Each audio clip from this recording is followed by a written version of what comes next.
Blog Talk Radio.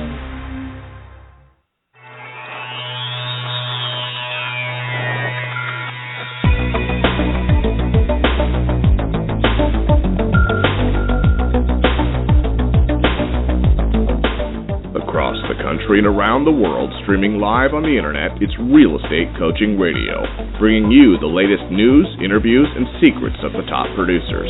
Hosted by award-winning real estate coaches, Tim and Julie Harris. Good morning, good afternoon, and hello. Hope everyone is having a fantastic day. This is Tim and Julie Harris, and we're broadcasting live from lovely and partially sunny Austin, Texas. So this is, of course, your real estate coaching radio show, and the show is hosted by myself, Tim Harris, and my lovely wife, Julie Harris. And today we're also having a special brief guest, Rochelle from our office, and, of course, a lot of long-time coaching students. You guys know Rochelle. She's our queen of everything in the office, basically. She has about 77 titles, but her best title really is she's in charge of student services. So she is in charge of anything that has to do with a coaching client. So with that in mind, I'm very curious. Rochelle, you're on the line today, right? I am. Great. So I want you to share with the listeners today a story, something you've experienced with one of our students. We have thousands and thousands of realtors as coaching students. So share with our listeners something that you've recently experienced, maybe a testimonial or maybe just something that you think would merit repeating. And, don't mention names if you don't have permission, but you always have good stories to share. And what do you have for us today? Well, I actually received an email from a very happy student, so I'm going to go ahead and share with you because in her email she does say, please share with your students about my success that I had. So her email goes like this. She said, I wanted to let you know that I put a Craigslist ad up on Saturday after listening to your ASD call, and I had 2 calls already, a listing appointment tomorrow morning and another buyer appointment. I have over 5 years and over 100 short sales under my belt and have just moved into a new market state and for 2 months have been trying to figure out how to get going as my sphere of influence is over 1,000 miles away. I kept telling myself I wanted to steer clear of distressed homes as they can be emotional and draining for me, but it is what I do best. After I listened to your webinar, I knew what I had to do. I was energized by the Craigslist ad, and bam, here I go.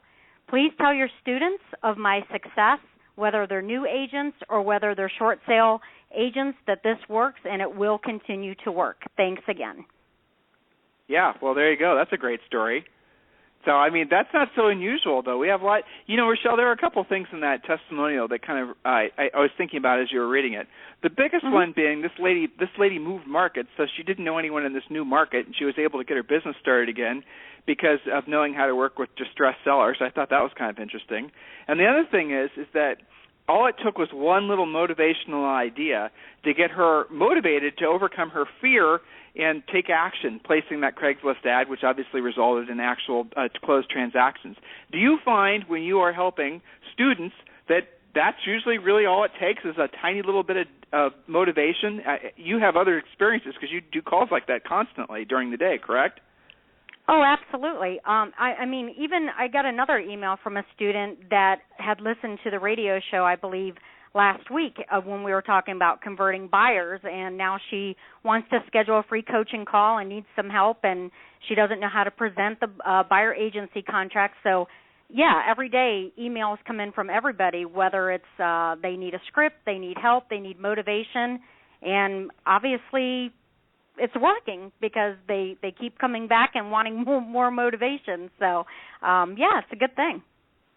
So I asked you this question last week, and I thought your answer was really interesting. It was really telling. But so of the calls you've had, customer service, student services, a lot of obviously new people enrolled last month, and new people are enrolling today. And Tim and Julie Harris Real Estate Coaching.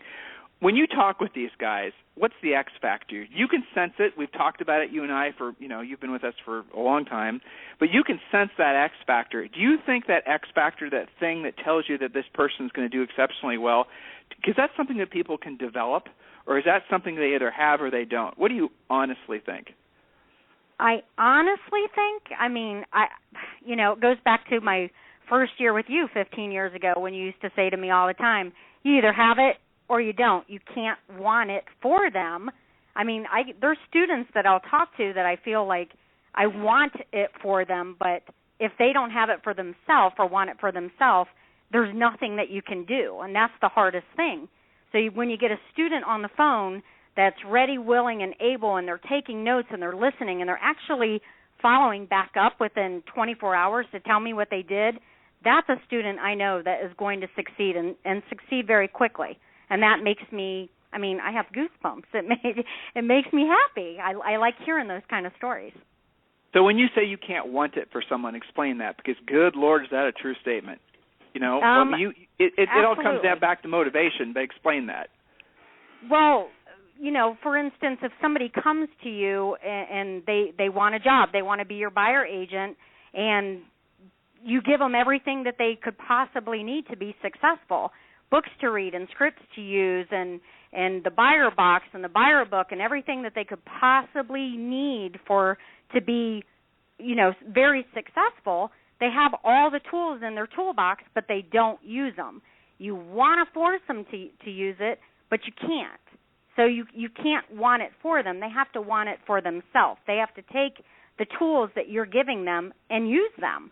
And if they use them, success comes next. So, I mean, what you're saying is the X factor, that real motivation, the desire, what you sense in people, and all of our listeners. And last week we were blessed. We had 13 or 1,400 individual people listen our first week in the radio show. That's a pretty huge success. So I'm hoping that at least 13 or 1,400 of you, even if you don't feel like you have that X factor now, that special something that people seem to be attracted to, you can create it. You can manifest it. And Rochelle just kind of touched on it, and it is so true. Even if you don't or never have been one of those people that are, you know, the light of the party, or if you've never been one of these people that, you know, radiates success or people are attracted, maybe you're just a wallflower, okay? Let's just say you're a wallflower, you're analytical, you just choose not to even be around people if you had a choice. You can still create that X factor within yourself by putting yourself in a position of really wanting it. Oh, my gosh, Tim, that seems like such a stupid statement. Well, let me explain. Let's say, for example, you're really into photography. Now, this is a really simple, basic way to have temporary motivation, but it's all these small little baby steps that really create a long-term change. So if you need to take small little baby steps, and once you hire us to be your coach, we're going to help you with this. But the idea is you take small little baby steps, and your passion, let's say, is photography. Well, let's imagine that you hit Amazon, you go on Amazon, you fill up the cart with different things that you'd love to buy, 12 different things that you'd love to buy for your hobby. Okay, that's fantastic.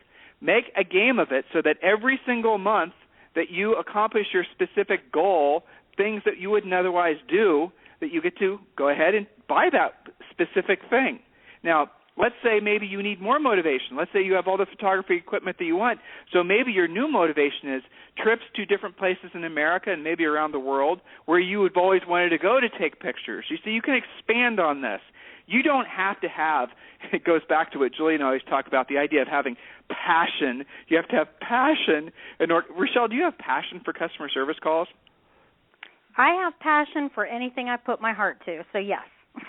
Okay, so, but also what motivates you is the money that comes from it, so you can spoil your daughter. Is there some truth to that? Absolutely.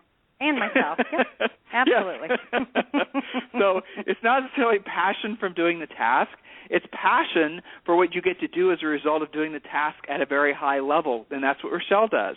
Julie, I know you're on our show today, obviously. As Rochelle and I are having this nice exchange, what came to your mind as far as coaching clients and experiences you've had since our last call yesterday? Last week. Yeah, well, it's funny. I have a returning client, someone who kind of took a little bit of a break from real estate and does a lot of other things. She's been doing deals in the background, but now she's ready to take it to the next level. And this particular client, she and her husband make independent films in L.A. So they've got a 6-year-old, a 9-year-old, and they make independent films. It's not like they have nothing going on, right? So the cool thing is, that, to your guys' point, is I said to Christine, one of the things I really love about you guys is that you get it. They see, which her email to me was, I want to come back. I'm one of your long-lost coaching clients. I want to come back. I'm ready to double my income, double my transactions, because I need to bring home the bacon to my family. okay? And she was very direct about it. She gets it. She has such passion. She loves to present. She said what she does in the film industry when she's negotiating with their producers is exactly like negotiating with her sellers in real estate. And so she had drawn all these parallels that it's not that she is particularly passionate about, say, negotiating or presenting. What she's passionate about is what it is able to create for her family and the lifestyle that they can have by, having that income. And she gets so excited about it. And that's why I said, I really appreciate her because she gets that. She's not one of these people that says, well, I don't know if I can do real estate because I just don't love it. I don't know if I can have passion for that. It's not the first thing that I, ever wanted to do. And Christine and I talked about how worried we would be if when your kid is asked in kindergarten what they want to do when they grow up, they say, well, I want to go enlist a FSBO. Like, who does that, right? I mean, it's okay if you don't have passion for every last thing in real estate. Have passion for what real estate provides you and your family, not to mention what it provides to your clients by moving them forward with their real estate goals. This is an evergreen topic for us where we talk about this sort of like, you have to have passion thing. And you guys are going to hear us talk about that a lot. And I'll tell you why. The biggest reason is because there's so many, speakers, coaches, and whatnot who make very nice livings off just telling you that you have to find your passion and developing passion and all that. And we get the fallout of that bad information when we talk with a lot of you where you're frustrated with your businesses. The other one, by the way, this isn't the topic of today's show, guys. The topic of today's show, Julie, do you have it in front of you? I do indeed. Okay, the topic of today's show is what the 1% of realtors know that the other 99% don't. In other words, there's a definite market change that's happened where essentially 1% of the agents are making a bulk of all the commissions. And we're going to be talking about on today's show the specific reasons why that's true. So back to our little conversation here, and hopefully this is, I think, hopefully impacting at least some of you to realize that you're on the right path even if you don't necessarily have all these trendy words like passion going in your favor. Again, I think we talked about that. We're going to talk about it frequently because it's really a point worth making. Don't necessarily have passion for the work. Have passion for the people you're helping. That's really what this is, the people helping business. And in addition to that, have passion for the profits that hopefully are coming from your people helping business and what you can do with that to spoil your family and yourself, like Rochelle does with her daughter and herself. And that's really what this business is all about. There's another interesting thing, and this is something else that I find maddening about a lot of the things that are being taught out there, is when people basically talk about the fact that in real estate somehow magically you're supposed to be able to walk into every single room and walk into every single conversation, have some sort of scripted approach. It doesn't work like that. And so a lot of you will come into maybe a coaching session and you'll be told and beaten upside one down, upside, you know what I'm saying, abused up one side, essentially. Down the other. Yeah. Thank you. Because you're not using this exact never-to-change script when you're having any conversations with sellers or buyers or anyone for that matter. Guys, that is another surefire recipe for failure. If you are trying to memorize and say a script exactly like you've been told to say it, you are almost surely going to fail. The reality of it is scripts are to be internalized and then personalized. Memorization really isn't necessary. What a script is, any of our real estate scripts or any scripts at all, what a script is essentially it's an outline for a conversation pattern that you're then to take and personalize using your own style, your own vernacular, your own local. I mean, in Texas, you're going to say y'all, or depending on where in Texas. And, so depending on where you are in the country, you might have to make the script shorter or make the script longer. So scripts are not to be memorized. That is an absolute waste of time, but they are to be internalized and then personalized. So all of you write that down and remember that. Even our scripts. But again, you have to follow the overall pattern of the conversation, otherwise you're going to dumb down the effectiveness of it. And our scripts are all written so that one comment leads to another, which results in you getting the listing contract signed. That's our main focus. So, Julie, that's something that we experience all the time with realtors who are frustrated because they've been told so often that you must memorize all these scripts, whereas the reality of it is no one ever can. And if they do, they're not effective with them because they don't feel like they're coming from them. They're not their words, right? Well, I think actually memorizing it in terms of word for word in a very specific, particular order actually puts handcuffs on the agent because every situation they walk into is not the same. And if you're so focused on saying the exact words in the exact order in the exact, lineup of questions, are you really listening to your prospect, or are you so focused on saying exactly the right thing in exactly the right way when, in fact, if you do that, you're concentrating so hard on that, there's no way you can be listening and tuning in to that situation. So if every real estate situation is different, why would you use the same script every time? It just doesn't make sense to me. Go ahead. Another thing you should be on the lookout for is whether you're doing more talking than question asking. So these are just little tips, and then we're going to get to our topic. And the other thing for you to consider also is how often you're using personal pronouns like I. How often are you talking about yourself? I, me, those types of things. Subconsciously, if you're speaking with someone and they're evaluating you as to whether or not they want to do business with you, if you're talking about yourself too often, they're automatically going to dislike you. Just a fact. You're like that too. I mean, if you walk into some party and somebody basically won't stop talking about themselves, you pretty much are turned off to that person. There's just no question about it. Even if you don't consciously say, I don't like this person, or I choose not to be with this person or around this person, you're subconsciously saying, okay, I need to get away from this person. They're kind of draining me. When you are in a sales environment, it's about asking questions that are designed to help your prospect, your client, move forward and accomplish their particular goal. And in doing so, obviously, you'll accomplish your particular goal as well. Those two things really are symbiotic. So, again, please be patient with yourself and understand that some of you are coming to our coaching business, or some of you are coming to this radio show with no previous training and experience in real estate. That's fine. Some of you, I would say a majority of you, have previous training in real estate, but it's convoluted. In other words, you're practicing a little bit from here, a little bit from there. You had the idea of making a real estate business, but what you've done is you've gone to your recipe book. Imagine you were making a cake, and opposed to staying on one page and, to end up with a beautiful chocolate cake, let's say, you flipped around and you've got a little bit of recipe from this one, a recipe from that one, and it's no wonder that you don't have a predictable, duplicatable business. So, Julie, what's the term we call for agents like that? The samplers. Samplers. That's right. Mm-hmm. Okay, they go from thing to thing to thing without really implementing anything at a high level. So you mentioned, Julie, that your new coaching clients, or actually your old coaching clients, and they're coming back to real estate. That is a huge trend that we're seeing. I would say, Definitely. Julie, that's pretty. I'm a little surprised, to be honest. It's been happening for us pretty consistently every day. We see, people that kind of maybe did something else, tried something else, and honestly, some of these guys are some of our smartest previous clients because they had multiple spokes, not just in real estate, but in life, which is pretty awesome. Yeah, that's right. Yeah, I mean, what she means is basically when the real estate market got tough, they went and did something else, and now that they see that it's a great opportunity, or it's evolving into be a great opportunity, because there's no question we're on the start of a 7-year upswing in the industry. You are in the right place at the right time. Now it's up to you to take the right steps. That is the truth.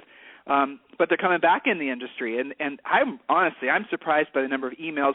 So when you guys enroll in one of our classes, our system tells us if you've been a student previously, and the number of returning students is really kind of amazing. So I think that bodes well for the housing market overall, because there's some real quality folks that are re-entering the business, as well as I think a lot of new agents from other industries, people that have sort of retired from other things, or, they've maybe been not able to secure work, but they've got professional backgrounds. A lot of interesting, very well-educated, focused people entering into the business. So the topic of today's call, and we're going to get to it after the short break, the topic of this call is something that's very interesting, is why is 1% of all the agents are now making 80% of all the commissions, and what does this really mean to you? So I want you to think about that. We're going to take a real short break, and then when we come back, we're going to dig right in, and this break is going to give you all the information, this little short commercial on how you can call in or email in during today's show.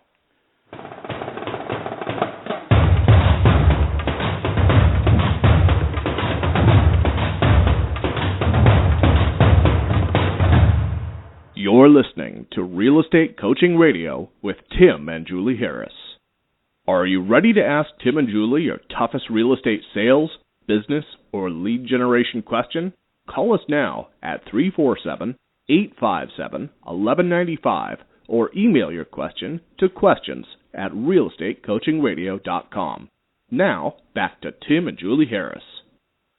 All right, so we're back. So today's topic, and again, you guys can call in or email us. That's fine. Today's call is, of course, live, but it seems like for every one person that's listening live, there's 10 that are listening to in replay on iTunes, which is cool. It doesn't matter.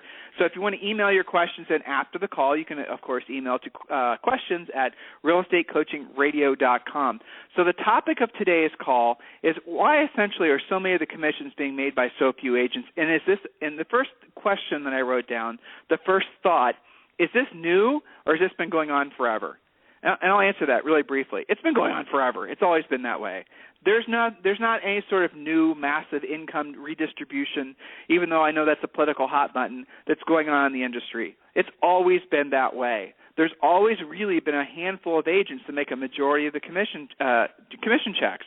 And the reasons that why that's true and why I'm sure that will continue to be true are what we're going to talk about on this call. So please don't be fooled into believing that this is some sort of social or economic shift that has anything to do with the politics of the economy or anything like that. It's just the nature of this business that a few people will always be the ones making the most money.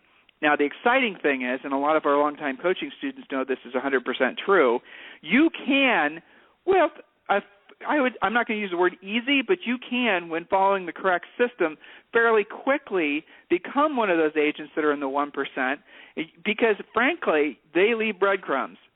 They leave breadcrumbs, meaning you just follow the path that they took. You do what they did for the most part. You have to evolve what they did because the times have changed in a lot of cases. And you, too, can start essentially joining the 1% of all agents.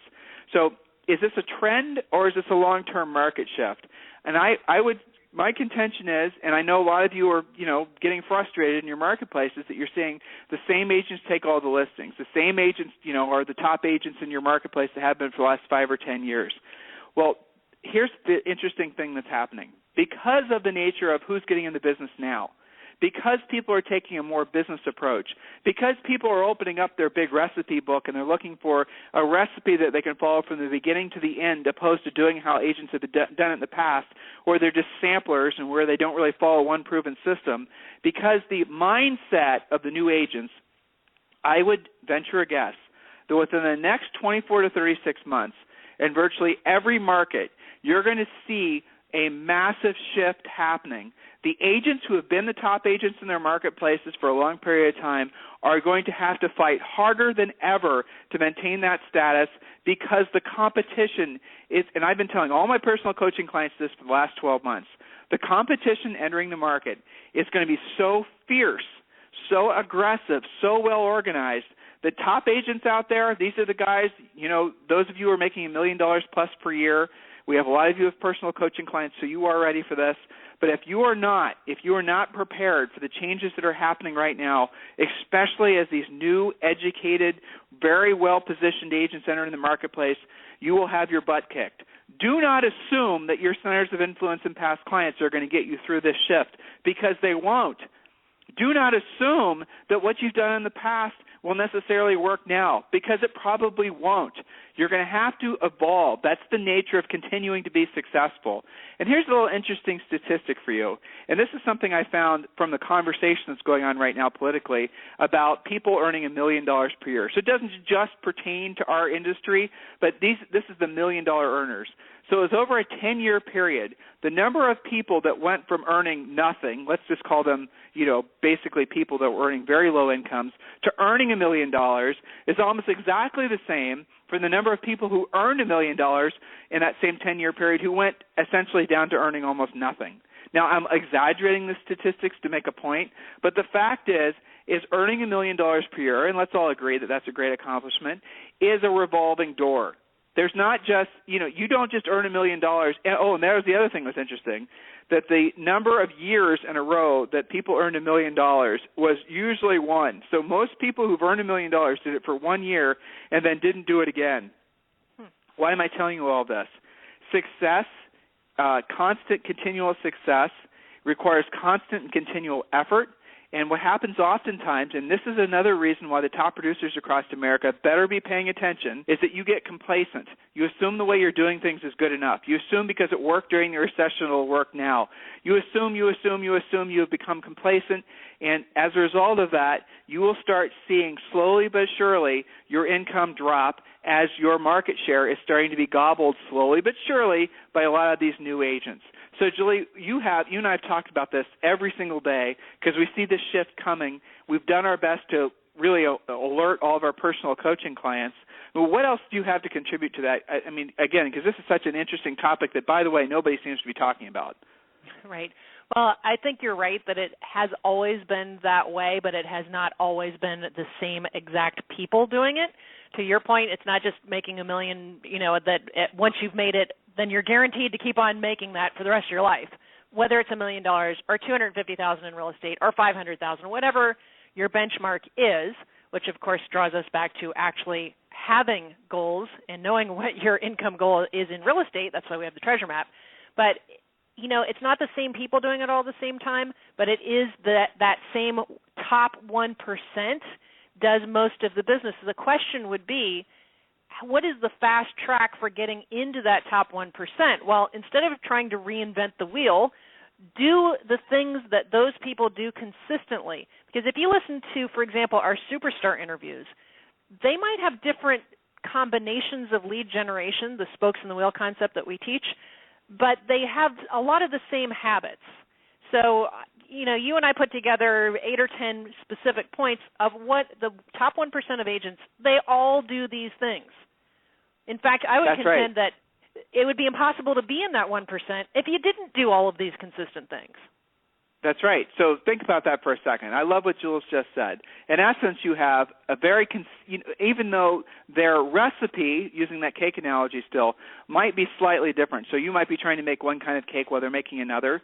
The fact is that every kind of cake requires the same basic ingredients: the eggs, the heat, the pan, the this and the that, the flour, the sugar, right? So every single cake that you make is going to require the same basic core ingredients, but depending on what you want your outcome to be, you might, it might be a pineapple, whatnot, or a chocolate this, or you guys get the idea.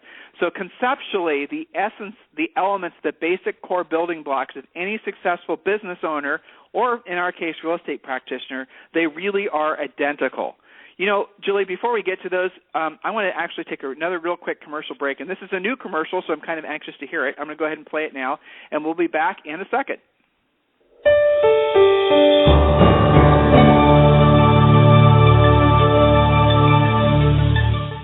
Is coaching right for you? And how can I guarantee it will work for me?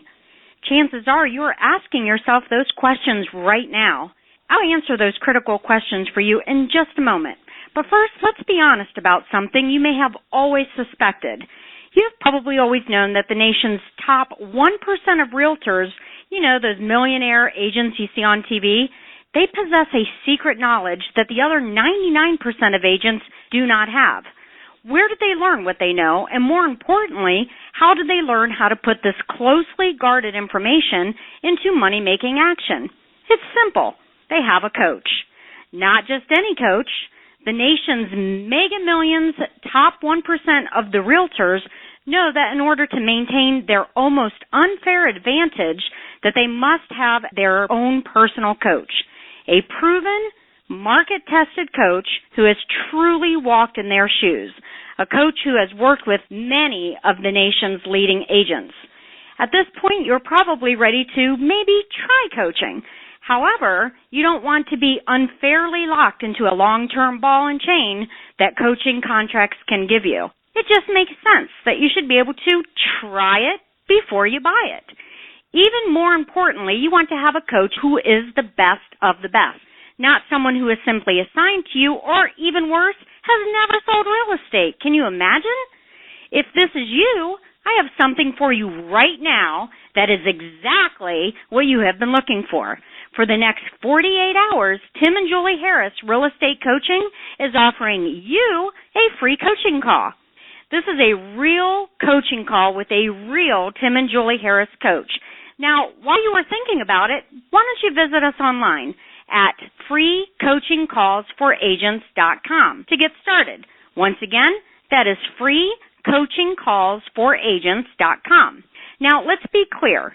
This exclusive coaching opportunity is only available for the first 50 realtors who are stone cold serious about their real estate business and know that in order to succeed at the highest level, they must hire a coach.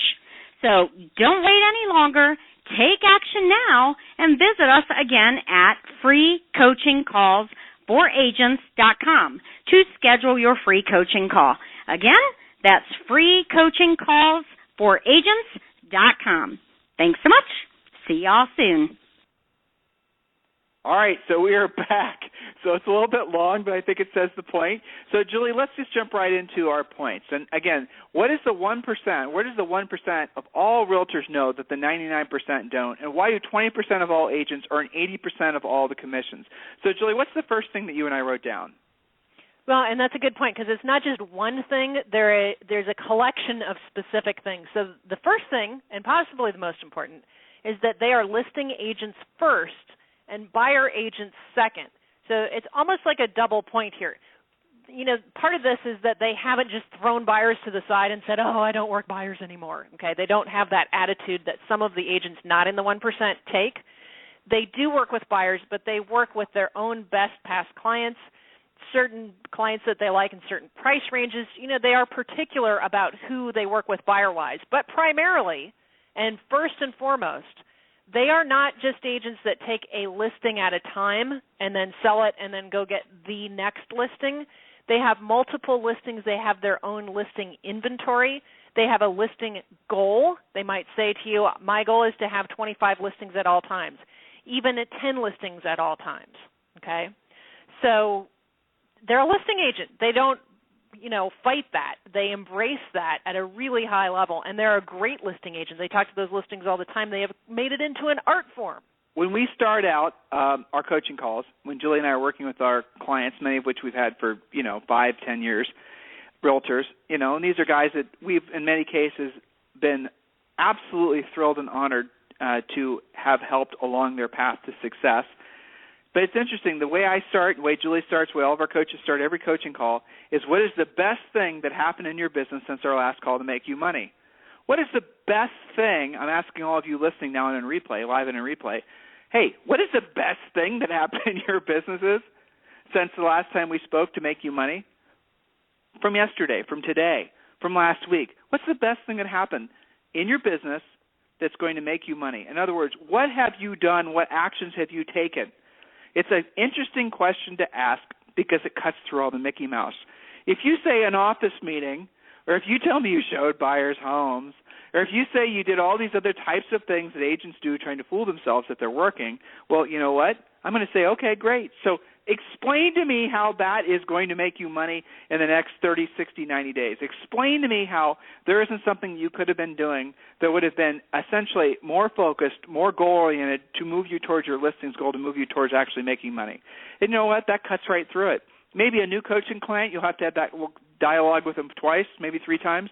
Then after that, they know that when they come to the coaching call, they sure as heck better be telling you, us, you, Julie, me, Tim, any of our coaches, they sure as heck better be reporting specific things that they did that are going to help them take listings, because that's what matters, right? That's right. If you have a constant they're tuned into that. Yeah, that's they're right. Absolutely conscious of that. It's not that, at this top 1%, which many of them were coaching, by the way, and we, these are real conversations. This is not fictitious, we think that the top 1% thinks this way. No, we know because we're coaching them on this level. When you ask them that question, what have you done to create more listings, you don't get silence. They give you 5 or 6 bullet points with names and exactly what's going to happen and when those listing appointments are set. They might say things like, I reduced 3 of my listing prices today. That should cause a sale by this weekend. They might say specific prospecting, marketing, things that they are implementing and tracking. We call that the vital statistics report. I asked for that from all my coaching clients on their call. What are vital statistics? They're exactly what it sounds like. You go to the hospital and you're looking at these computer monitors and it shows your heart rate and it shows these different levels of things. What is the health of the patient? Well, in real estate, you have vital statistics as well. How many people are you talking to? How many appointments have you set up? How many listing appointments, price reductions, sales, etc.? This is how that top 1% thinks. They don't look like deer in the headlights when you ask where their next appointment is. They can tell you exactly not only when it is, but the source it came from and what they're doing and the homework from that source. and the homework from that coaching call. Oh, and by the way, every single coaching call you'll ever have with Julie or myself or any of our coaches, the homework is always going to be the action items that are going to put you in a position to help the most people the fastest / make money the fastest. So we're almost always going to assign you based on your specific goals, based on specific things that you've decided that you want to do with your life and your business this year. How many listings are you going to take between now and our next call? The answer can't be 0. The answer has to be at least 1. I have some coaching clients, this is Julie, who they are focused on taking a listing a day. Do they always do it every single week? No. But if they're focused on taking 5 or 6 listings and they come to the call only having taken 3, that still doesn't suck, does it? The point of it is, it's the mindset of it. All of your best energies have to be focused on the best things for you to do in the business, and that's always going to be taking listings. So point number 2, Miss Julie, is they talk to both people that they know and people that they don't know. What the heck does that mean? Well, so in real estate, there's 2 buckets, right, of lead generation. You've got people you know, which by and large most agents are better at. It's an easier transaction. Typically there's less potential conflict, less potential competition. People you know and who know you. Then you've got people you don't know.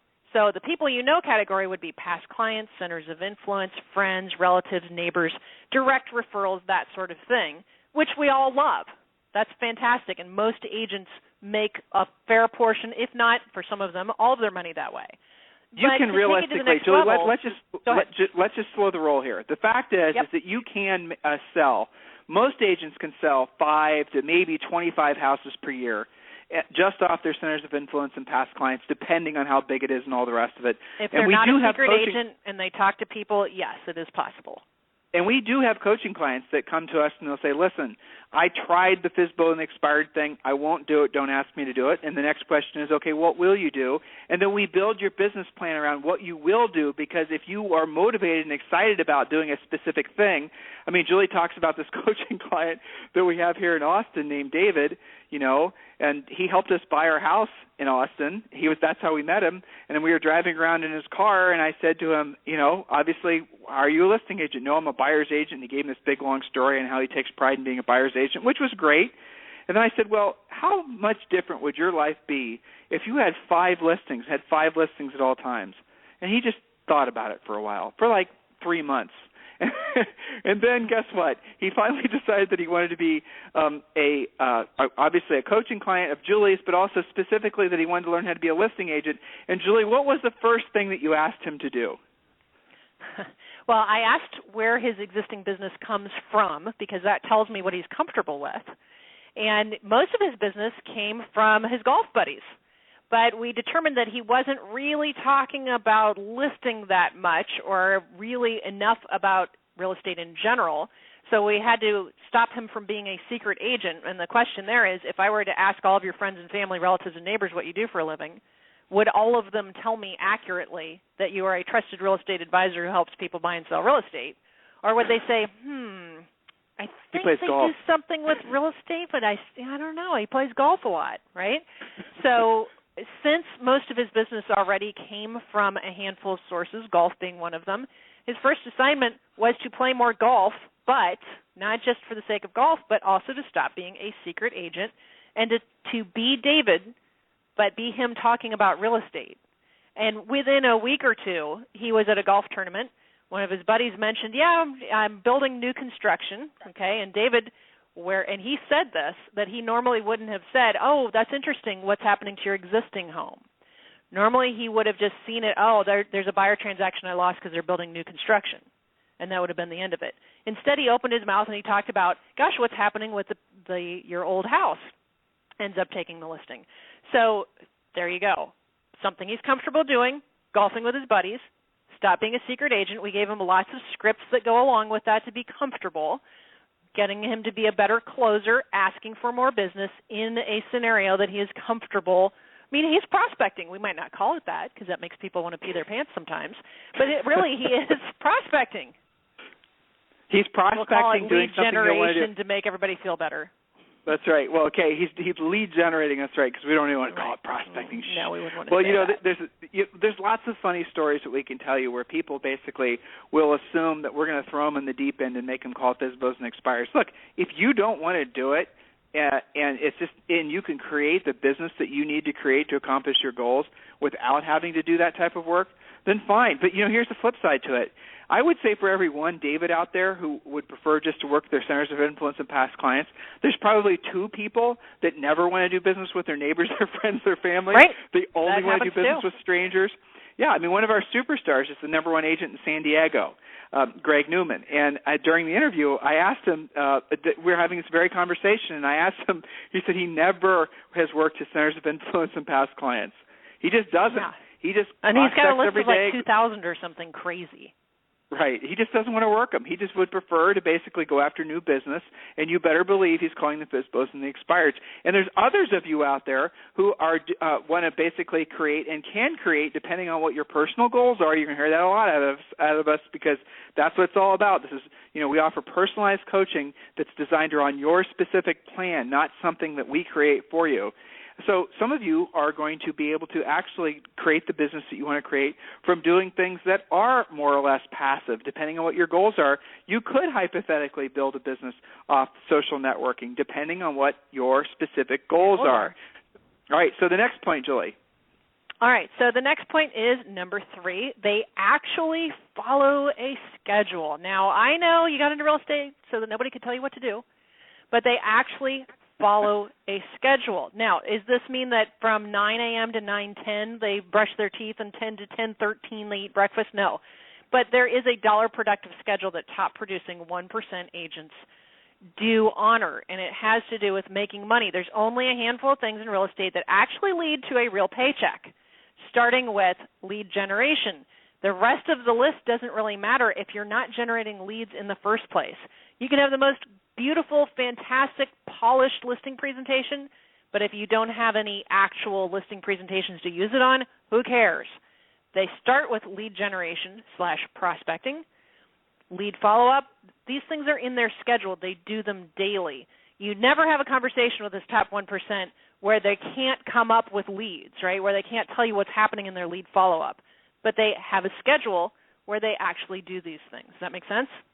Well, I had a coaching call this morning, and the coaching student is working sporadically at lead generation. Okay, so he'll work 1 week and he gets great results, and then he essentially goes on hiatus from lead generation for another couple weeks, which, by the way, that's true for most of you, and that will never work because you're just going to constantly be going from feast to famine. You're never actually going to move your personal ball down the field. So here's basically what his hoping. He would hope that I would buy off on this. He wanted to get all of his systems together. He wanted to get all of his programs and his marketing, and he wanted to get his branding done, and he wanted me to help him on his website. He wanted to do all these other things. Right. And I said to him, okay, so let's say that those things do work, and you do go on a listing appointment. Because you don't know how to present, because you don't know how to overcome objections, because you don't know how to help the seller make the right decision in listing the house with you, you could be doing all this other stuff, and it won't be for naught. It's that you have to get the basic skills. You have to learn the basic stuff. The essentials of your success are critical in this business. Otherwise, I told him this story. I remember Julie and I were at a Howard Brinton event. And this was back in probably 98 or 99. We were speaking at this Howard Brinton event along with a lot of other Howard Brinton stars.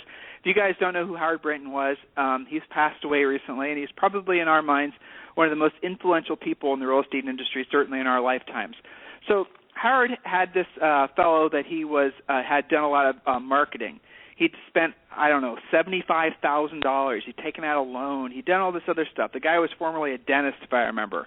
And so he had these gorgeous TV ads, gorgeous radio ads, beautiful brochure. I mean, you look at this stuff, you thought this guy was running for president. It was so gorgeous. And Howard put all this stuff up on display, ran his TV show on the Jumbotron in front of 2,000 people or whatever it was.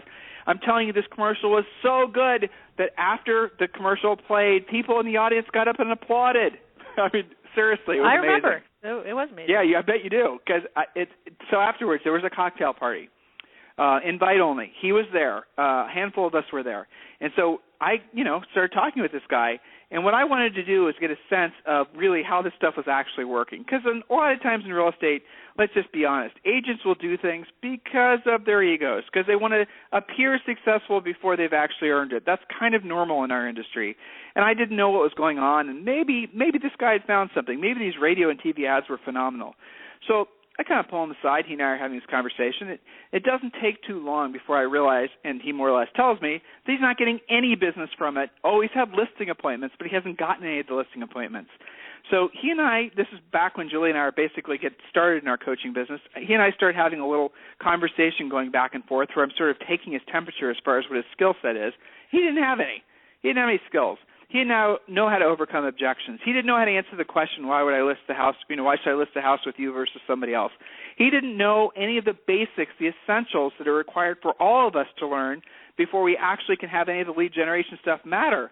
So he thought that somehow magically by turning on what he thought would be the lead generation spigot, that it would basically cover up the fact that he really wasn't very skilled.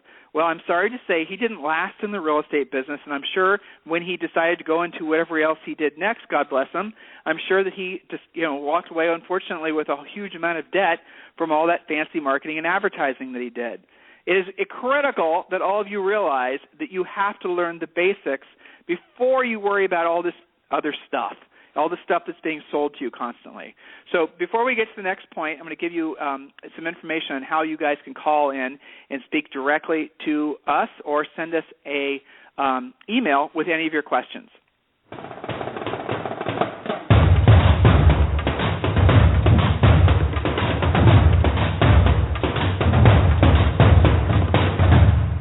You're listening to Real Estate Coaching Radio with Tim and Julie Harris. Are you ready to ask Tim and Julie your toughest real estate sales, business, or lead generation question? Call us now at 347-857-1195 or email your question to questions@realestatecoachingradio.com. Now, back to Tim and Julie Harris. All right, Julie, so we are back, and let's get to our next point. So, Julie, the last point was following a schedule, and the next point is they have a real listing presentation and they have a real pre-listing pack. So we're at this point assuming that you know how to actually present during a listing presentation. So the next part of this is, and something that every top producer will have, is they do have pre-marketing material. So just for the sake of fitting our other points in on today's radio show, a pre-listing pack and really a listing presentation are not really selling, if we're being honest. They're answering the questions that the sellers might have or might have in the future, and so that when you actually go to the seller's house to see the house, that it's not a function of you having to overcome objections, but it's a function of you just getting the contract signed. So I want you to get that concept. Some of you, that's going to seem like an old concept, but the question is how many of you actually have a PLP that you use, a pre-listing pack that you use consistently on every presentation for every seller, regardless of price range? How many of you actually follow a listing presentation that's consistent? How many actually follow a system, a professional system? When you go to the doctor, when you walk in the doctor and the dentist, because I know Julie's got to go to the dentist tomorrow at 4 p.m. because she chipped a tooth, right. You're going to be asked to fill out an insurance form. You're going to be asked to follow. Yeah, you don't just sit in the chair. You got to fill out their paperwork first, right? Right, and then you're going to go through a very predictable set of procedures that are going to happen. That's how professionals act. Versus a lot of us, what happens is, well, we have a listing appointment. Because it happens so infrequently, we have no idea what to do. So you just show up fully caffeinated with a bunch of Mickey Mouse, and you wing it, and you hope for the best, and you hope that your winning personality will somehow convince the sellers. Or if you're on the other side of it and you're analytical, you're going to show up with the world's most complicated CMA, hoping that they appreciate the 47 hours that you spent, doing a detailed analysis on their property's value. Neither approach is going to win enough that it doesn't merit improvement. So let's go on to the next point, and this is point number 5, Julie. Point number 5, the top 1% is constantly learning and not stagnant. What do I mean by that? I never hear phrases from them like, oh, yeah, I know everything there is to know about a short sale. I took a class, 3 years ago. Okay, you don't hear stuff like that from them. Instead, you hear things like they may say, I want to know more about property management, so I'm going to take a couple of seminars or webinars on that. I'm going to figure out whether that's a good spoke for me to add to my business. They don't stop learning. They don't stop improving things like their pre-listing packet. their listing presentation, their objection handling. They're always moving forward, and they're always polishing. They're always present with their business and tuned in to what needs to improve instead of just declaring an all-knowledgeable scenario.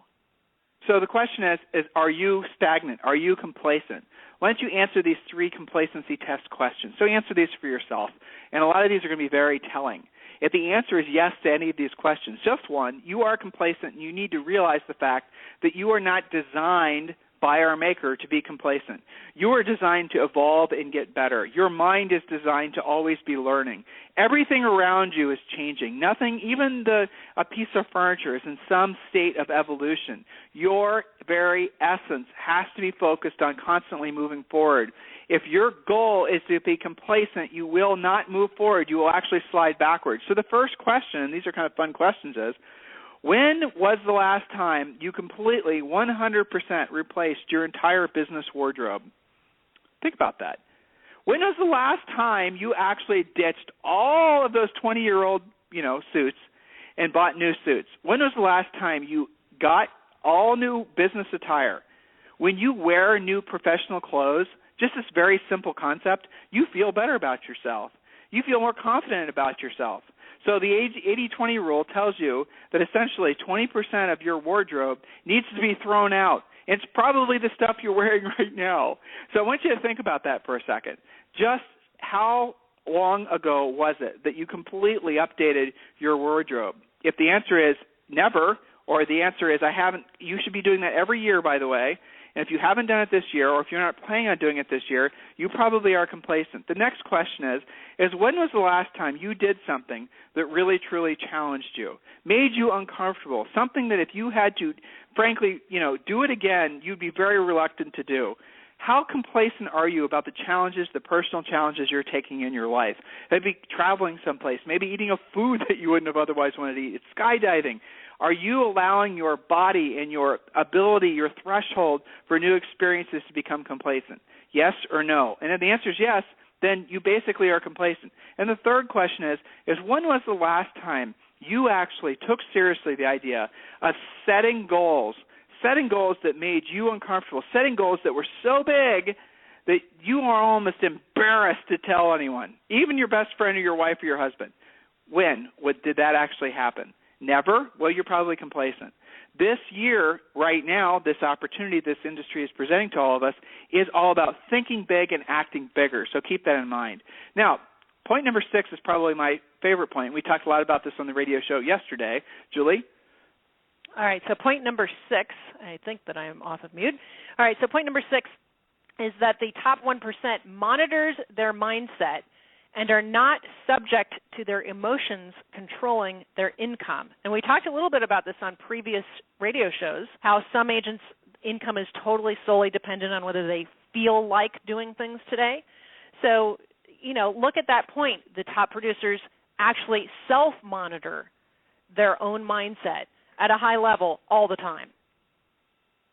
That's it. I mean, think about that. They monitor their mindset and are not subject to their emotions. You want more about that, listen to the radio show that we did yesterday, because that's really critical. If you're just basically, if your results are dependent on how you feel that particular day, that particular moment, I have news for you. You're not going to be able to be very successful. You have to work at the highest level, getting results even when you don't feel like it. Feelings will betray you. Feelings will make it so that you stay stagnant, and you're going back to our previous point about complacency. So are you doing what you're supposed to be doing every single day even though you don't feel like it? Because the key to success, as we hopefully are beating into all of your heads, is doing what you don't want to do when you don't want to do it at the highest level. I know some of you are listening right now, and some of you are saying, oh, my God, that's such a big aha. Thank you for saying that to me. It's having such an impact on my life.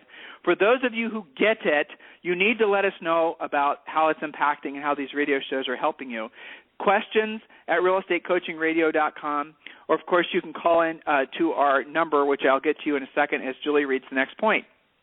All right, so point number 7, they don't fear objections from prospects and clients because they have actually studied and perfected, not just internalized, but personalized their scripts. They don't live in fear of objections. Tim, I find that agents who avoid objections, they set fewer listing appointments, They even set fewer buyer's appointments because they're afraid of the unknown. The top 1% don't act like that. They just learn the answers. What's the definition of an objection? It's an unanswered question in the mind of the prospect. Learn the answers so that you can answer them and make them feel comfortable, and then move forward and close.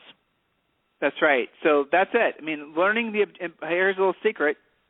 They always say the same things to sellers. They always are going to ask you the same thing.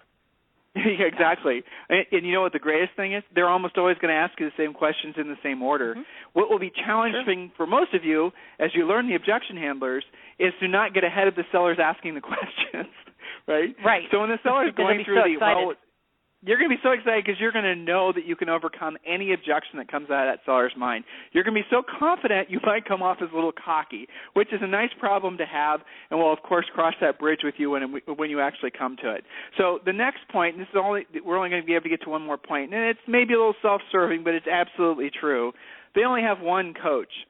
I personally have coached people that are also being coached by somebody else to teach them to do something else. And there's always going to be conflict because in the minds of the person, the coaching client, the realtor, they're trying to decide who should I listen to, who's giving me the best advice. My advice, our advice, Julie's advice, is probably going to result in you being uncomfortable a lot when you first start with us. Be okay with that. Remember we talked about complacency? We are going to most likely force you to do things, with your permission, of course, that you wouldn't have otherwise done. But here's a little secret. Once you've done those things consistently every single day for maybe 6 weeks, then it becomes easy, and then you forget the fact that you ever had those other things as obstacles in your mind. They are no longer hard for you. They're easy, maybe to the point of being enjoyable. Well, a lot of other coaches, they're not trying to challenge you. They're trying to be your friend. It's a buyer-friend type deal. So you're going to go, if you've had a coach before, it doesn't even matter if it's a business coach like what we are, or if maybe it's a coach for physical fitness. As soon as you cross that friendship barrier, you have lost that relationship with that coach. You just have. I mean, there's a very great line from Star Trek. It says in Captain Janeway, oh my God, I'm embarrassed to say that out loud, but there it is. Because I'm your captain, I can't always be your friend. Because I'm your captain, I can't always be your friend. Your coaching calls with any of our coaches, or Julie or myself, will never, well, maybe a tiny bit will be about personal stuff, but they're always going to be focusing on that first question that we ask you at the top of every coaching call. Julie, what is the best thing that happened in your business since our last call to make you money? Not, what kind of day are you having? How are you feeling? Did you watch the Super Bowl on Sunday? Are you watching Dancing with the Stars? Who's your favorite? No, we're going to be focusing on the things, the actions you have to be taking to make you money the quickest. Everything else comes from that. So, Julie, I know that resonates with you, doesn't it? Absolutely. It's not that we don't want to be friendly, right? We, of course, okay. We're not trying to, get rid of you. We're trying to help you move forward. But it is a business call. It is business coaching. When, our clients go through many different things, right? It's life. And sometimes they cross over into that more personal range. And depending on what it is, we might say, you need to seek some counseling on that particular item. I am your business coach. And I find that by moving people forward financially, mentally, emotionally, business-wise, that actually cures a lot of their other issues anyway. So it's almost like we're just cutting to the chase, right? So whatever you're going through emotionally, the question I always ask is, how would you feel differently if you took a new listing today and knew you had a closing tomorrow? That's right. What would that do to your mindset? That's business coaching. Hey, guys, listen. It hasn't always been a bed of roses for Julie and I in the past, 20-plus years that we've worked together and we've been married. There's been a lot of struggles, and we've faced a lot of the same challenges that you guys have faced.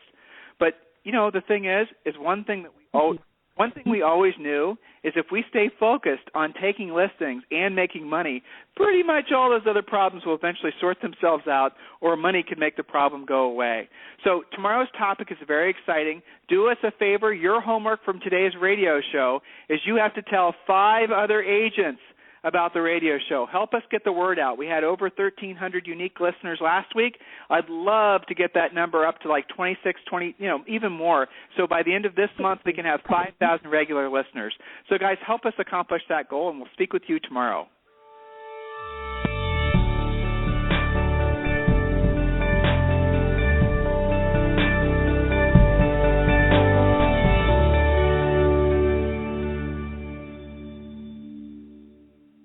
Everyone knows that real estate coaching can be expensive. Most coaching companies charge $1,000 a month and demand that you sign a long-term, ball-and-chain 12-month contract. But what if there was a proven system that gave you the essentials to almost guarantee your real estate success? The marketing and lead generation systems, centers of influence and past client systems, business systems, scripts, and presentations, everything you need to dominate your real estate market. Real Estate Coaching Essentials is that system, and it's affordable for every agent who's ready to take their business to the next level. For a limited time, Tim and Julie Harris are offering this award-winning program for only $197 a month. You can enroll right now and receive the first 7 days for free. That's right, enroll today